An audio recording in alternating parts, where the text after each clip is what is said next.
ரசமா வீட்டு சத்தான சமையல் என்னன்னு பார்த்துடலாங்க. வெள்ளிக்கிழமை அப்படின்னாலே நம்ம பெரும்பாலான வந்து சாம்பார் தான் செய்வோம். அந்த சாம்பாருக்கு காம்போவா இன்னைக்கு என்னெல்லாம் பண்ணியிருக்கேன் பார்த்துடலாங்க. முருங்கைக்காய் மாங்காய் போட்ட சாம்பார். மாதா ஊட்டாத சோறு மாங்காய் ஊட்டுன்னு சொல்லுவாங்க. மாங்காய் சாம்பாரே தனி ருசியாக தான் இருக்குங்க. கூடவே கொஞ்சம் பருப்பு ரசம். பருப்பு ரசம் வந்து கரெக்டாக ஒரு வேளைக்கு மட்டும் கொஞ்சமாக வச்சுருக்கேங்க.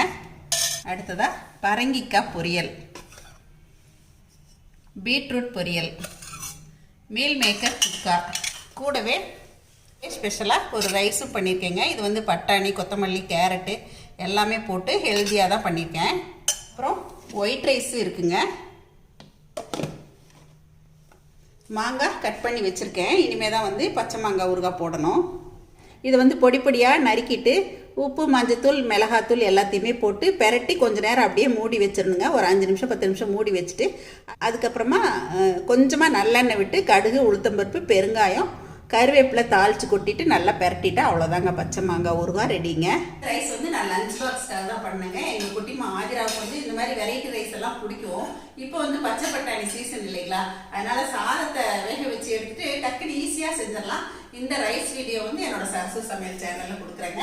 இந்த ரைஸ்க்கு கம்போவை தான் மீல் மேக்கர் சுக்கா பண்ணியிருக்கேங்க. சாம்பாருக்குமே நல்லாயிருக்கும். இந்த மாதிரி காய்கறி வந்து என்னோட சமையலில் அதிகமாக தான் இருக்கும்.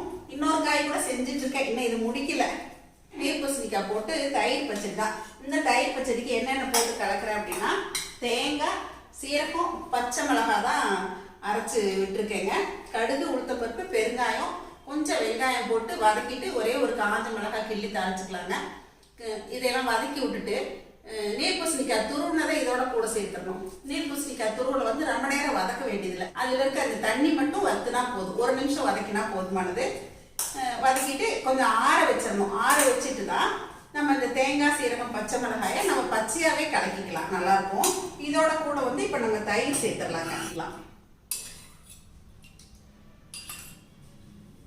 தயிர் சேர்த்து நல்லா கலந்து விட்டாச்சுன்னா ரொம்ப ஆரோக்கியமான நீர் பூசணிக்காய் தயிர் பச்சடி ரெடிங்க.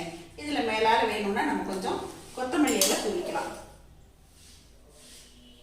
நீர் பூசணிக்காய் போட்ட தயிர் பச்சடி பொடி பொடியாக நறுக்கி போட்டு வேக வச்சும் செய்யறாங்க.